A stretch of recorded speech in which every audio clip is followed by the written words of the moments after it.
તો રાજ્યમાં વરસાદ બાદ સ્થિતિ અંગે કેબિનેટ બેઠકમાં ચર્ચાનું આયોજન સીએમ ભૂપેન્દ્ર પટેલે મંત્રી અને અધિકારીઓને ટકોર કરી છે। ભારે વરસાદથી રસ્તા પુલ બાંધકામને નુકસાન પહોંચ્યું છે। નબળી ગુણવત્તાવાળું બાંધકામ ન ચલાવી લેવા માટે સ્પષ્ટ નિર્દેશ કરવામાં આવ્યો છે। નબળું કામ ન ચલાવવા માટે મંત્રી અને અધિકારીઓને નિર્દેશ આપવામાં આવ્યો। તૂટેલા રોડ પુલ અંગે જવાબદાર અધિકારીઓ કોન્ટ્રાક્ટર પદાધિકારીઓ સામે પગલાં લેવા માટેની સૂચના પણ આપી દેવામાં આવી છે। તમામ મંત્રી પોતાના પ્રભારી જિલ્લામાં સંકલન બેઠક કરી સમીક્ષા કરે તે પ્રકારના આદેશ જારી કરવામાં આવ્યા છે। આજ મુદ્દે વધુ જાણકારી સાથે સંવાદદાતા મલ્હાર આપણી સાથે જોડાઈ ચૂક્યા છે। મલ્હાર, બેઠકમાં ટકોર કરવામાં આવી છે અને આદેશો પણ જારી કરવામાં આવ્યા છે, શું વધુ વિગત?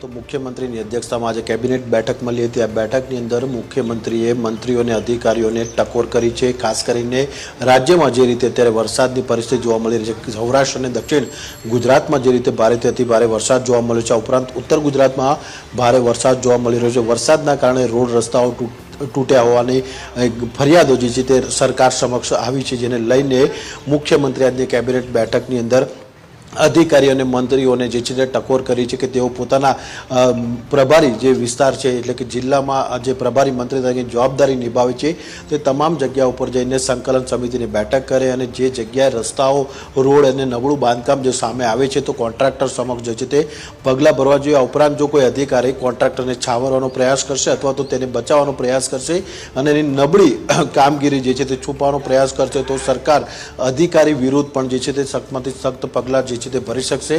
આ ઉપરાંત કેબિનેટ બેઠકની અંદર પીવાના પાણીને લઈને પણ ચર્ચા જે છે તે કરવામાં આવી હતી। ઉત્તર ગુજરાત, સૌરાષ્ટ્ર અને સૌરાષ્ટ્રના અમુક ભાગો, ઉત્તર ગુજરાત અને દક્ષિણ ગુજરાતમાં વરસાદ જોવા મળ્યો છે, પરંતુ કેટલાક હજુ જિલ્લાઓ જે છે તે વરસાદથી વંચિત છે, જ્યાં આગળ પાણીની પરિસ્થિતિ ખૂબ જ કફડી બની રહી છે। ડેમોમાં પણ જે છે તે પાણીની આવક જે છે જોઈએ પ્રમાણની જોવા નથી મળી રહી, એટલે કે પીવાના પાણીને લઈને પણ રાજ્ય સરકારે આ કેબિનેટ બેઠકની અંદર ચિંતા જે છે તે કરી છે અને આવનારા દિવસોમાં કઈ રીતનું આયોજન કરવું, સિંચાઈનું હોય કે પીવાના પાણીનું હોય, તેને લઈને પણ આ બેઠકની અંદર ચર્ચા કરાઈ છે। જી મલ્હાર, જે રીતે ભારે વરસાદથી તમામ જે રસ્તા છે, પુલ છે, બાંધકામને નુકસાન પહોંચતું હોય છે અને જે જનતા છે તેમને હાલાકી વેઠવાનો વારો આવતો હોય છે અને તેને જ લઈને ટકોર કરવામાં આવી છે અને કયા મહત્વના મુદ્દાઓને લઈને અહીં સીએમ દ્વારા રજૂઆત કરવામાં આવી છે અને વાતચીત કરવામાં આવી છે?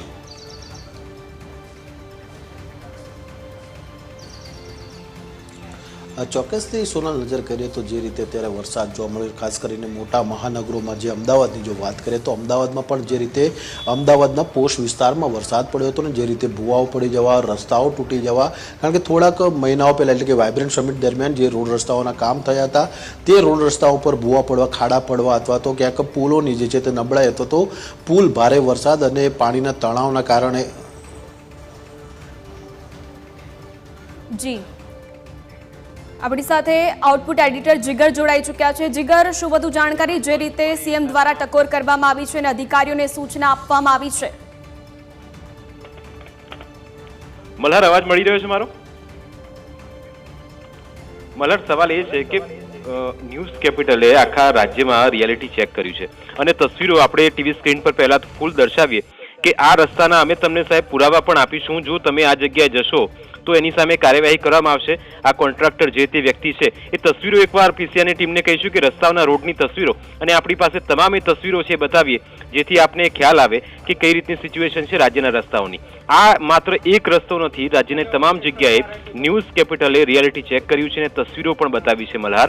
એટલે આપણે હવે સરકારે ચોક્કસ સરાહનીય કામ કર્યું છે અને આદેશ પણ આપ્યો છે કે જે જવાબદારી હશે તેની સામે કાર્યવાહી કરવામાં આવશે। તો આ પુરાવા પણ અત્યારે મલ્હાર આપણી પાસે ટીવી સ્ક્રીન પર છે, એટલે એ પણ અત્યારે બતાવી દઈને એક બાદ એક તસવીરો આપણે બતાવીએ કે આ રસ્તા છે, આ જગ્યાએથી તમે નીકળતા હો તો આ જગ્યાએ જતા નહીં, કારણ કે તમારું વાહન અથવા તો તમને અકસ્માત સર્જાવાની શક્યતા છે અને આ ગાડીઓ જ્યાં જ્યાં પડી છે એ તસવીરો પણ આપણી પાસે છે। ચોક્કસ સરકારે કામ સારું કર્યું છે, આદેશ આપ્યા છે, પણ વહેલા જાગ્યા હોત તો કદાચ આજે આ ખાડા નગરી જે સુરતના રસ્તા હોય, અમદાવાદના રસ્તા હોય, ગાંધીનગરના રસ્તા હોય, ત્યાં આગળ આ રીતની સિચ્યુએશન ઊભી થઈ ના હોત। એક એક તસવીરો મલ્હાર આપણે અત્યારે ટીવી સ્ક્રીન પર બતાવી રહ્યા છે અને એ જાણવાનો પ્રયત્ન કરીએ કે હવે જે આદેશો આપવામાં આવ્યા છે પણ કાર્યવાહીની સૂચના અને જો જવાબદાર કોઈ વ્યક્તિ ઠરે છે અથવા તો જે જવાબદારી અધિકારીની જવાબદારી આખી આ ઘટનામાં બને છે તેની સામે પગલાં લેવાનું કોઈ સૂચન કરવામાં આવ્યું છે મલ્હાર?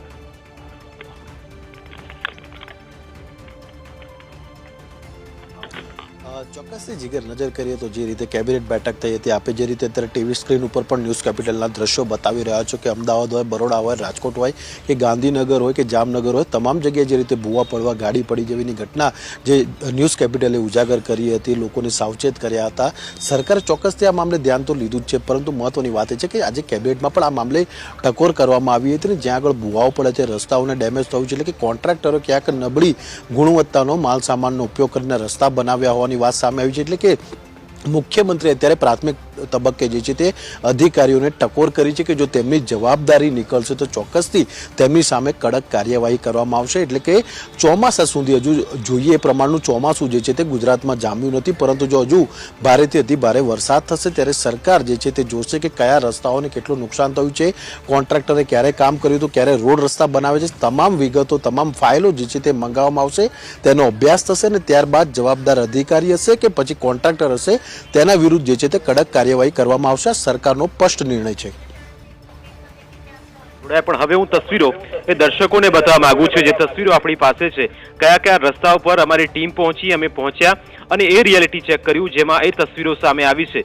સૌથી પહેલા તસવીર ગીર સોમનાથની તમને બતાવીશું, ગીર સોમનાથના દ્રશ્યો બતાવીશું, તેના પરથી એ ખ્યાલ આવે કે આ રહ્યા પુરાવા જે સરકારને જોઈતા હતા કે કઈ જગ્યાએ રોડ રસ્તા ખરાબ છે. તો આ તસવીરો આપણી પાસે છે ગીર સોમનાથના દ્રશ્યો, જ્યાં રસ્તાઓ ખરાબ છે અને જે દાવા કરવામાં આવતા હતા તેની પણ અહીં પોલ ખુલી રહી છે. કે તમે ગીર સોમનાથથી આગળ વધીને તમે બરોડાના રોડ પર જાઓ તો વડોદરા તમે જતા હો તો પણ સાવધાન રહેજો, કારણ કે બરોડામાં પણ આ જ રીતની સ્થિતિ છે અને અહીં પણ સમસ્યા એ જ રીતે સર્જાઈ રહી છે. એટલે કે જો તમે ગીર સોમનાથમાં રહો છો તો પણ તમને જોખમ છે, તમે બરોડામાં રહો છો, બરોડાની તસવીરો પીસીઆરની ટીમને કહીશ કે ફરી વખત પ્લે કરે જેથી ખબર આવે કે બરોડાની લોકો કઈ રીતની સિચ્યુએશનનો સામનો કરી રહ્યા છે.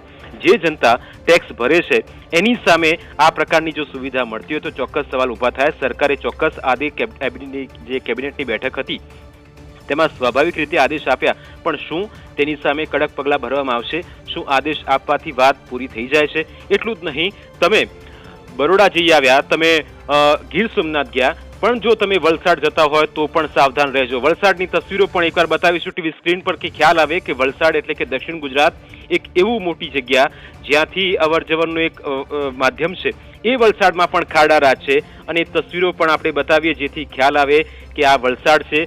વલસાડમાં જ આ જ રસ્તા, એ હાઈવે, એ જગ્યા તમને બતાવીશ કે આ જગ્યા કઈ છે. તો વલસાડ જિલ્લામાં આ જગ્યા છે. નેશનલ હાઈવે ઓથોરિટીના ચોમાસા પહેલા હાઈવે પર પેચ વર્ક કર્યું હતું અને એ પેચ વર્ક અચાનક તૂટી ગયું. આ દમણગંગા નદીના બ્રિજ પરનો આખો આ રસ્તો ધોવાઈ જતા સળિયા પણ દેખાઈ ગયા અને વાઘલધરાથી ભીલાડ સુધીના 60 કિલોમીટર રસ્તા પર ખાડા પડતા વાહન ચાલકો પરેશાન છે. અને આ તસવીરો વલસાડની બતાવીએ, વલસાડના દ્રશ્યો બતાવીએ જેથી એ ખ્યાલ આવે કે આ સિચ્યુએશન વલસાડની છે અને વલસાડમાં સ્થિતિ આ જ રીતની અત્યારે આપણને જોવા મળી રહી છે. એટલે કે વલસાડમાં હલકી ગુણવત્તા અને ભ્રષ્ટાચાર ભરી કામગીરીના કારણે પહેલા જ વરસાદમાં ખાડાઓ પડ્યા. હવે આજે આદેશ આપવામાં આવ્યા છે તો તેની સામે કયા પ્રકારની કાર્યવાહી કરવામાં આવશે હવે તો શોધવાની જરૂર નહીં પડે, કારણ કે ન્યૂઝ કેપિટલના કેમેરામાં એ તસવીરો પણ છે કે આ જગ્યા છે, આ મેપ છે અને આ જગ્યા પર ખાડા તૂટેલા છે.